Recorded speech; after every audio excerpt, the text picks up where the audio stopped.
Amis des courses du cheval, bonjour, pardonnez ces quelques jours de silence. J'étais en vacances, très occupé à évaluer le pouvoir d'achat d'un jeune chômiste sur les plages de France, soumis à la honte de devoir à bientôt 60 ans, toujours dépendre de la générosité de ma famille. Il n'est jamais trop tard pour redevenir Tanguy, même après avoir été un petit peu Nicolas, et je ne parle pas de la célèbre enseigne de marchand de Pinuche, distributeur d'un produit qui explique en grande partie le Waterloo quand Napoléon de la Cuite, une redoutable coalition moralisatrice et comptable et puritaine, m'inflige perpétuellement désormais. Tel est le destin de la cigale sifflotant avec insouciance sur les rives de la réalité, vers une destination lointaine, hélas désormais dangereusement proche. Je trotte donc désormais vers le trépas, avec autant d'entrain que notre ami Gabi Gelormini au sulky de Gino Strabighi, un rôle dont l'interprète Alain Delon a dû se retourner dans sa tombe. Et oui, camarades, l'heure de l'addition a sonné pour Boomer Turf aussi, d'un diabète stratosphérique au spectre de la liquidation judiciaire. Notre troubadour équipique a fait pouce pour entamer une campagne d'introspection dont le résultat ne fut, hélas, pas très convaincant. Pour lutter contre les idées noires qui accompagnent généralement l'arrêt des hostilités hippiques des pur sang de Hong Kong, on m'a prescrit un antidépresseur dont les effets tardent néanmoins à se manifester, comme vous le voyez, mais qui en revanche provoque des diarrhées type baigneur de la Seine.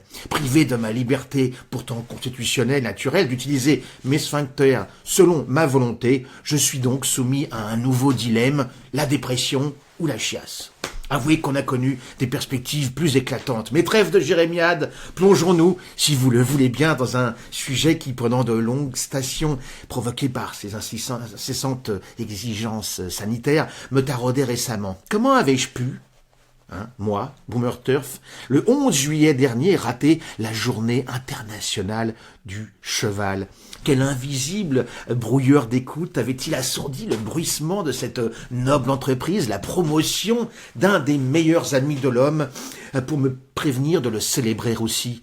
C'était pourtant une première, lancé en grande pompe par l'ONU, le machin dont le général de Gaulle avait senti l'inéluctable destin, bientôt semblable sans doute à celui de feu la Société des Nations. Cet événement impromptu n'a pas davantage, semble-t-il, été entendu par les nombreux hippophiles que compte notre beau pays, que, en attendant de nouvelles suggestions de notre ami Méluche, chantre d'un globish alternatif, nous pouvons encore appeler la France. Permettez-moi une devinette néanmoins. La raison de cette surdité sélective tire peut-être son origine du fait que, depuis 1989, le bicentenaire donc de la Révolution, rappelez-vous, la France donc organise elle aussi une journée nationale du cheval, prétexte à une campagne de promotion de la Fédération française d'équitation, prévue cette année le dimanche 14 septembre. À ce jour-là, les poney clubs et les centres équestres ouvriront leurs portes en grand pour que le public découvre le cheval et le poney dans tout le pays. Tout le pays? Pas tout à fait. Un petit village d'irréductibles résiste encore à la tentation de fêter le noble quadrupède, puisque ce jour-là, à Longchamp, on a le prix du pain, ou le fugace petit couvert, et même le super handicap de la rentrée, mais pas encore de prix de la journée nationale du cheval. Non, la grande fête du galop est programmée le week-end précédent sur la place de la Concorde, que France Gallo a choisi d'investir les 5 et 6 septembre avec un village éphémère baptisé les Chevaux dans la ville. C'est une belle opération, coûteuse. Dominique Cordier, que je salue au passage, parle d'une location du site à 750 000 € dans un récent numéro de Radio Balance. C'est une opération qui est aussi un peu risquée, mais elle témoigne d'une réelle volonté de replacer les courses dans la société.